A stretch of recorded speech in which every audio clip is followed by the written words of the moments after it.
Hey there, Pursuing Freedom friends. Thanks as always for being with us today. I've got a fun episode for you today with Carrie White, who's with the agency in Los Angeles. Carrie has been a realtor since 2005, and she is an adventurer. She built her whole business on love and caring for her clients who become her friends. So she is an inspiration for those of you who are thinking that you wish that this business would just be a little bit more about having fun, taking it easy, but having a massively successful business while she's at it. So I'm really excited for her to share her story and inspire you to continue on your journey and crush it in 2020. So Carrie, go ahead and tell us your story, how, when, and why you got into real estate. What did your journey look like? Were you the rookie of the year? Did you struggle a little bit? We want to hear it all. And then we're going to dig in. Awesome. Erin, thank you for having me. I'm super, super excited. I love that intro. I'm making things easy, but having fun.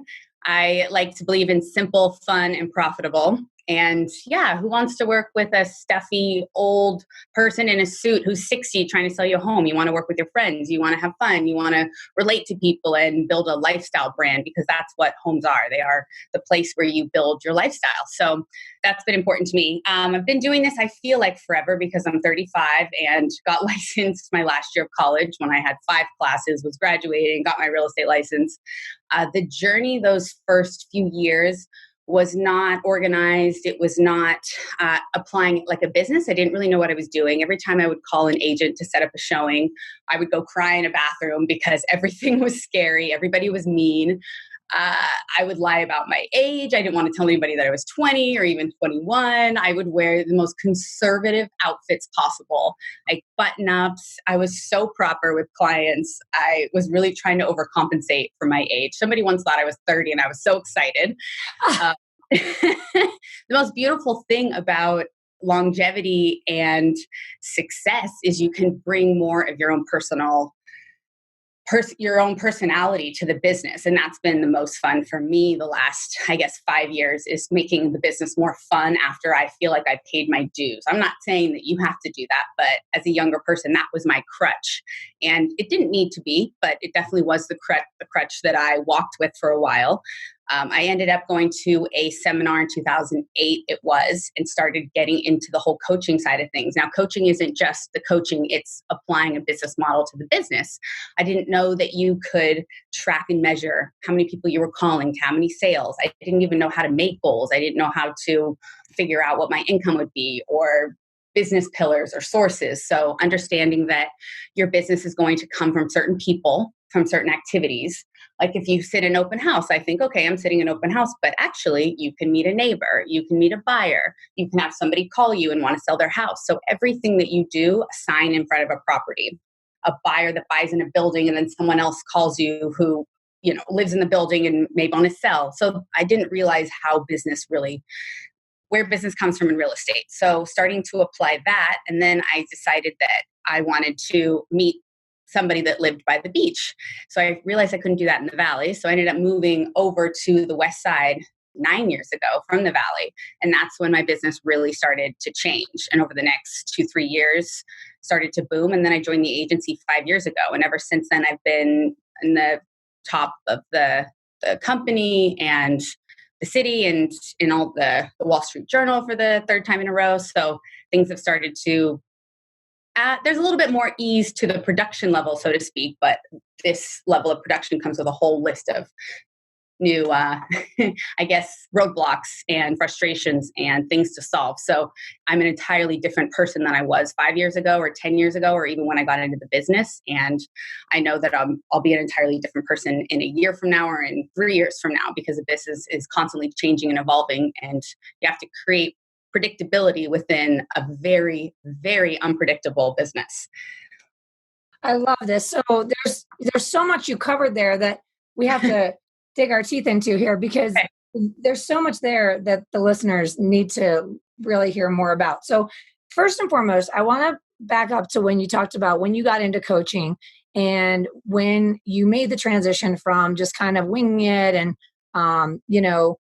fake it till you make it kind of thing to treating your business like a business. And so what I think about when I think about coaching is not just, here's the game plan, go follow it, but there's that personal development that comes along with it as well. It's becoming the type of person who can achieve certain levels of success. And so what did that look like for you as you started to dip your toe into seeking out coaching, seeking out, advice from mentors or peers or, collaboration? What did it look like for you? It's a beautiful question because what popped into my mind was 2013. I was going down to Australia to visit family, and I started reading John Maxwell's 12 Irrefutable Laws of Growth. And that book, I feel emotional just talking about it, literally changed my entire perspective, because that book talked about the only way to make a change is within. And that just struck me like lightning, that nothing I could do externally, the people I knew, the systems, everything would have to come from inside. So I started working on the daily disciplines, the morning mantra, started setting up myself to be kind of an indestructible pillar, not taking things personally, not getting upset from deals falling apart, not taking things personally from friends or dating or any of that. And that started me on a trajectory towards this new lifestyle and being around people who felt the same way and had the same disciplines and read the same books. So it felt like life before that year and life after. And life before felt a little bit like chaos. And now, even this morning I was listening to something and it said unhappiness is a choice. And it's just daily reminders. Like, you have to listen to something positive in the morning. You have to think about your goals. You have to depend on yourself to make the life you want. You can choose anything you do any day is a choice, and you can choose the life you want, and just really taking responsibility for that for myself. Yeah, you just touched upon something that I always like to ask the high achievers that we get the opportunity to meet here on the podcast is, what are the daily disciplines for you? What does the morning mantra look like for you? Good question. So one of the books I read called, it's The Morning Miracle. Miracle Morning. Yeah. Miracle Morning. I love that book. Yeah, great book. That real estate agent and the things he does in the morning. So it's supposed to be savers, which is silence, affirmations, visualization, exercise, reading, and scripture. Scribing, right? Journaling. Scribing, yeah. Scripture. Scribing. I do a very condensed version of that. So I usually allow 20 minutes before I go to the gym where I write down my goals and I do meditation, but I don't do the rest of it. Every once in a while, like once a week, I'll do some journaling. And then at the end of the day, I reflect on things that I wish I had done better that day. And that could even be, I was snappy with my assistant, or I wasn't as engaging with a client who was stressed out, or I didn't mirror and match as well when I was prospecting, or I was short with my husband on the phone. So I look at those every night and think I can be better the next day. I love that. The other thing you talked about was this idea of, life before and life after, and the idea that anything is possible. And I love that, because that's what Pursuing Freedom is all about. It's this idea of, building your dream life powered by your dream business. So were you always someone who, I understand what you were saying about before it was a little more chaotic. Now it's more systematized. Are you someone who has always embraced systems and structure in your life and business, or is that something you had to develop in order to make this business easier? Does that make sense? Yeah, I definitely had to develop it. Although I'm an organized person, it just was a whole new realm, I guess, of business. I did not have any of that. Being chaotic was also the emotional side of it. I didn't have like I didn't have an anchor. I didn't understand the idea of choice or having your own future, building your own life. It felt like it was a rat race. It felt like the world was happening to me and I wasn't happening. And considering how I was brought up, there was like grade school, high school, I was definitely a lot more confident and happy. And then once I got into my 20s in the real world, it was kind of a dark time in my life, especially in real estate. I felt like I didn't know what I was doing. I didn't have disciplines. I didn't really have systems. I didn't know how to get business. And I was just struggling, maybe selling 3 or 4 houses a year, making like 50, 60,000. That's pretty hard to live by in LA. And I just didn't know how to make it different, how to make a change. So that's why when I say life before and life without, I just felt like an entirely different person than now. And especially kind of that inner confidence or that inner calmness where you just know yourself and you trust yourself, and hey, not everybody's going to like you, not everybody's going to want to work with you, and you're going to lose a few friends along the way as you grow and change and you're not the same way anymore. But that's your path that you're blazing, and you're trying to build your life, and you're trying to get that freedom that you're discussing, pursuing freedom. So that's part of the drawbacks that comes with it. Well, it's really beautiful. And it sounds like that you really are sort of in the pursuit of that knowledge and that evolution and becoming the kind of person you want to be, who attracts the kind of business you want to attract. Do you find yourself being more selective and feeling a little bit more like, I use the expression, to be like a sniper rifle and not like a shotgun trying to hit any old target, but instead get really specific about the type of clientele, the type of business you want to attract, so that you can sort of manifest that dream business? How's that looking for you today? 100%. One of my affirmations is that I'm attracting buyers and sellers on the West Side who want to buy and sell in the next 30 days, who listen to me, answer me, refer me, trust me. Those are my mantras. Those are the types of people I want to work with. If there's someone that doesn't answer me, doesn't trust me, doesn't refer me, is not looking in this area, then that's not somebody that I'm attracting when I visualize and say that in the morning. So that's very important to me. And I just don't like working with jerks, to say politely. If someone's rude, we close escrow. I do not follow up with them. And that's hard for me to do because I have a system and I check in, and I have to walk away because I don't like working with people who aren't respectful of me or of my time or of other people in the deal. Well, I think that that's super important. And I think that sometimes newer agents who are listening, it's the fear that drives us to want to serve anyone instead of to create a plan of what types of clients specifically you want to attract. Because when you're hungry, you're paralyzed by fear. And so it's the fear that drives you to be that agent for everybody. And I feel like it's a grind when you operate that way. So the sooner that you can get more specific, I love that you have that very specific mantra that is clearly defined, because of course it helps you attract that type of client. My other question for you is, when you talk about systems, I don't always get super technical, but it sounds to me like you could definitely provide some value to the listeners in the way that you operate. So what systems would you say are probably the most powerful for making the success of your business predictable and growth possible? Because a lot of people, you're experiencing a high level of volume, you have a very successful business. There comes a time where if you don't create those systems, then the predictability actually goes out the window, and then you see all the ups and downs. So What kind of systems have you implemented that could help our listeners, to copy and emulate in their own business? Good question. I would say, I say this to my assistants all the time, act like you don't have a memory. Erase your memory, and everything that happens in a transaction, have a system for it. So if a document comes in, if the 9A is ordered, if the escrow needs to be open, there's a template. Nothing is from memory. If a client says, hey, can you find out how much they're paying for the security alarm or whatever? If you go, sure, and you think, okay, I'll remember that later, no memory. Everything must be written down. And that's a system that is just a rule of thumb for the entire team. If I'm on the phone with someone and I'm saying some things and they're not writing it down, I'm thinking like, how in the hell is this person going to remember it? So I usually write it down and then email it to them after, like, here's what we discussed. Because I find that if people aren't writing things down, they will mess it up somewhere along the line, just somewhere. So we have note sections for our transactions. We have a checklist. So as soon as we open escrow, boom, boom, boom, boom, here's what we need to do. Here's what we need to prep the client with. I guess the inconsistent part is that the clients are all different. Some of them are like, DocuSign comes through and they sign it right away. They don't have any questions.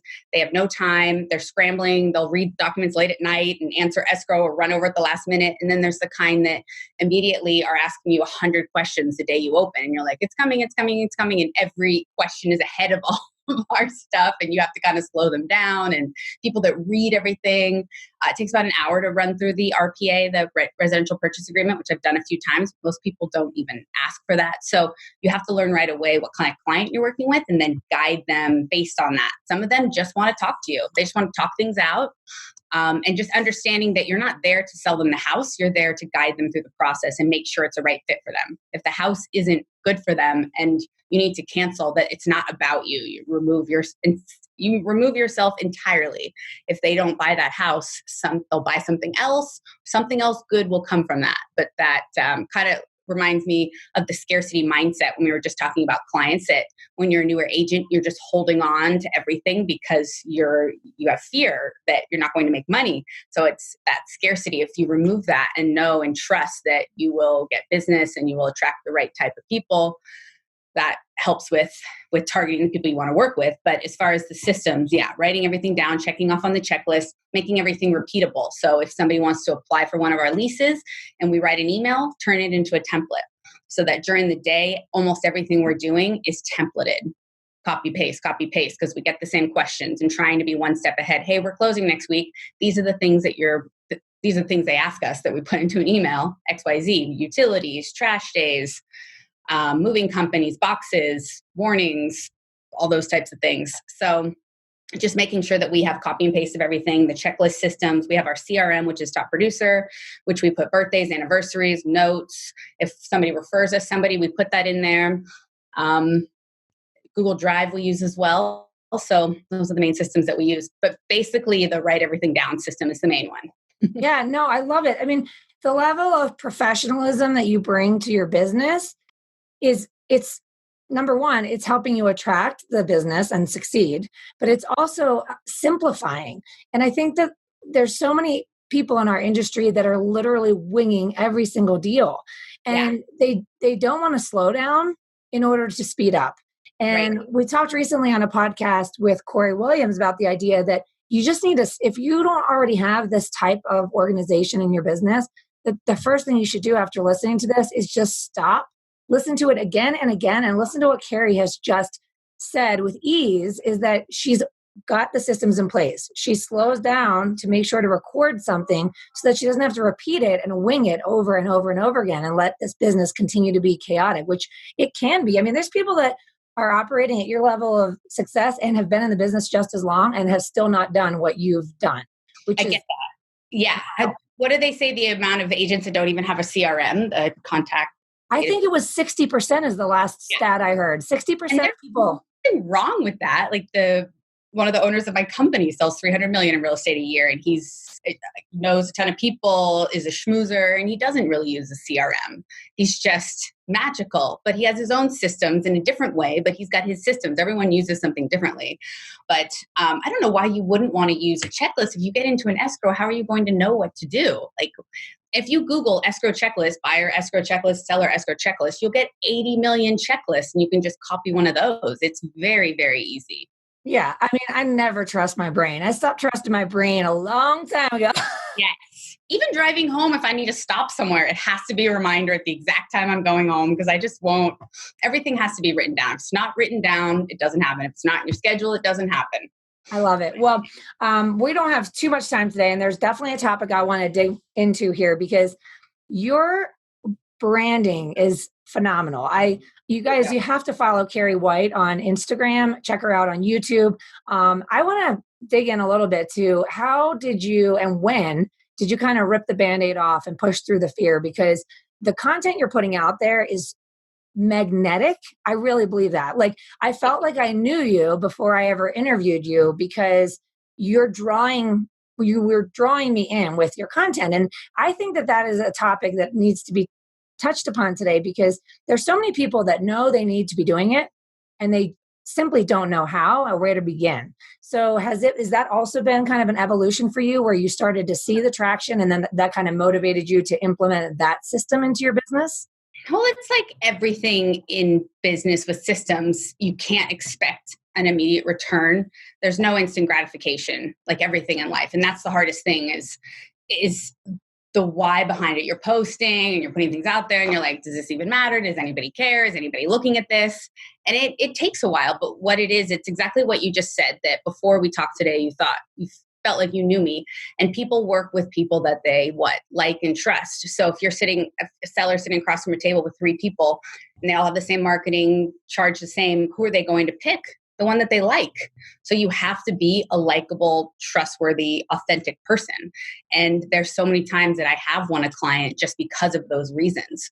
Or I've gotten a call, someone said, oh, I was referred to you, and they are acting like they're my best friend. And then I meet them and like, yeah, I was watching this video and I had a question about this, or I learned this from that video. And I was wondering if we could do the same thing and send out letters to people that want to sell. And I'm like, whoa, like, wow. Okay. So people do their research. We all Google everything. So you have to realize that whether you're putting something out there or not, you are your own brand. So if you're not really posting, or you're posting minimally, or your website's not great, that's your brand. So when people are Googling you, they feel like you're an invisible agent. They don't know who you are. They're not going to trust you. If they're seeing you out and about and selling houses or talking about selling houses, I mean, there's a lot of agents that don't sell much that post on Caravan or post information. So they seem trustworthy and like they're doing business, but you're creating your brand, whether you're intentionally trying to do it or not. So you may as well put together a plan and make it a good brand and a good message.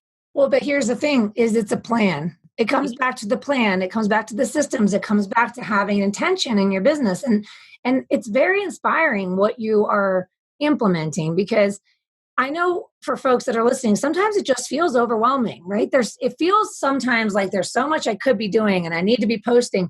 And because there is no plan and they're doing it in a reactive way on the daily or on the weekly, or when they realize they haven't posted in 2 weeks, There is no plan. And that's why it's such a struggle. The reality is that the plan you've implemented simplifies it for you. It almost to the point of automation, right? Completely. Yeah. It basically is automated because we plan everything out except for my stories. And if I do a personal post once in a while, but even the pictures I take personally, that goes into the calendar. We figure out when we're posting it, what we're going to say about it. So there's no just random postings.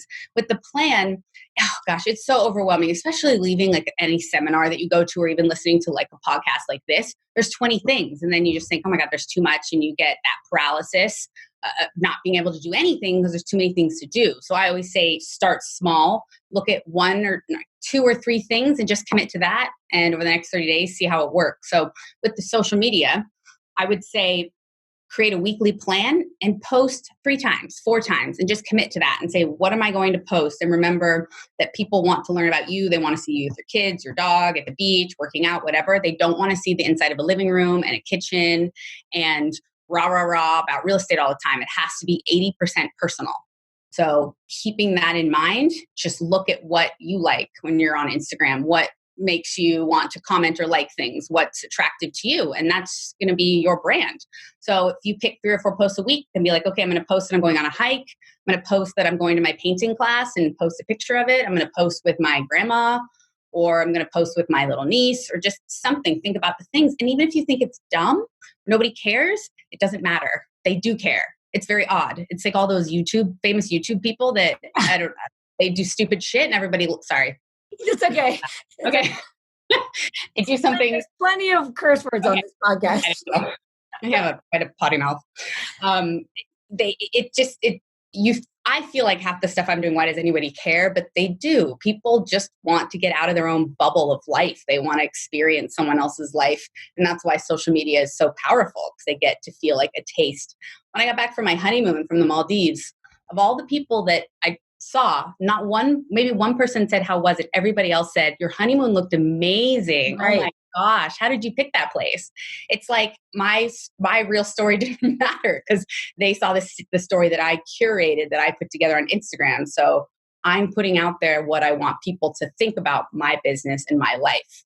And what's really going on behind the scenes, that's something that maybe my husband knows when I'm bitching when I'm at home at night about XYZ or that asshole client or that stupid person that did that. So right. That's not what you're putting out there on social media, which is also another reminder to people just to know that everyone is struggling. Everyone that is successful is struggling behind the scenes. But social media is not for your struggle. It's not for the negativity. It's for inspiration, entertainment.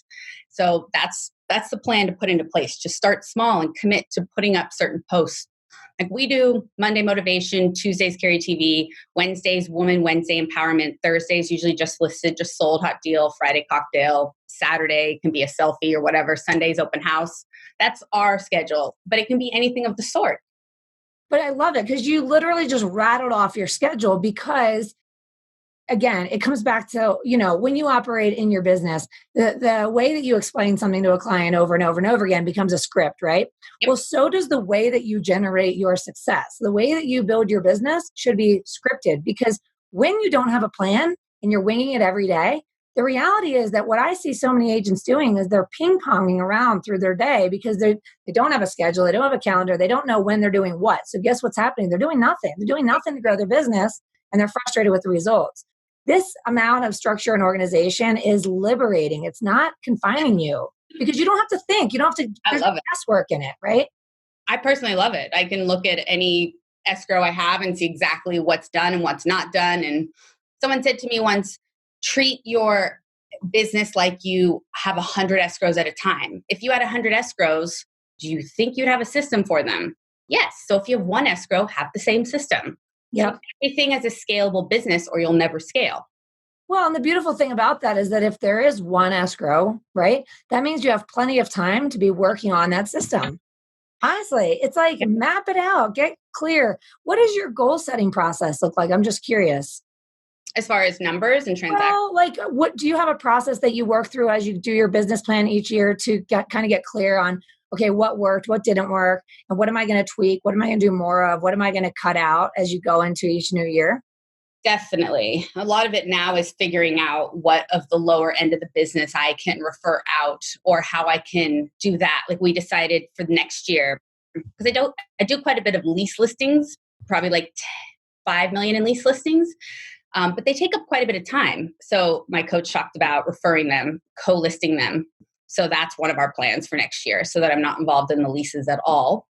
There's still money. I mean, some of these lease checks are $4 or $5 grand. So it's not, not turning their noses, or they're dear clients of mine that I need, they need help.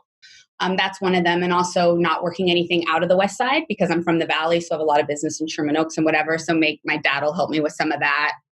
Business more so. So really trying to hyper focus on where I am and the price point and dig more into that. Awesome. Well, what you were saying about your social media strategy is interesting because when you think about the relationships you're building with your clients, and you mentioned that in your CRM, you have anniversaries and birthdays and notes and things like that. And one of the things that I always talk about with coaching clients is the idea that the real estate transaction is one small piece of someone's big entire life. And for you, the way that you're approaching your marketing strategy is very similar, right? Your career, your real estate business is a big part of your life. It's what you do for a living and it's what, it's how you generate your income. But you as a human being is the person they want to work with. They don't want to work with the best salesperson in the world. They want to work with the best human being in the world. Yeah. And so by having 80% of your content be personal and inspirational and motivational and all that other stuff, you're drawing in your tribe, which is helping you be more selective and be more focused, and then ultimately having more fun in the business, which is the goal, right? Yeah, you said that beautifully. That's all very true. They don't care if you broke a record. They don't care if you're number one. They care. They want to like you and they want to feel like you have their back. Yeah, I love that. So I've already mentioned that you're on Instagram, you're on YouTube, but tell folks how they can get in touch with you, because I really do believe that folks who are feeling stuck with their social media strategy, systems, whatever, can easily follow you and emulate you. And I just think you're doing a beautiful job. And it's no wonder that you're having the success you're having. So how can folks either follow you or get a hold of you, find you? What's the best? My Instagram is Keriann, Keriann. It's a little more personal and funky than like Carrie White Real Estate, but I'll never change that. DM is hard because there's a lot of junk on there. So I would say email me, which is Keri@KeriWhite.com, KeriWhite.com. If you Google Carrie White, I am very easy to find. I'll come up everywhere. So email is probably the best. Also, folks, if you're listening, you know somebody who's buying specifically on the West Side in LA. Buying or selling. You can feel her heart coming through on this podcast. So make sure that you refer to Carrie in California because we know she's going to take care of your clients because you can just feel it.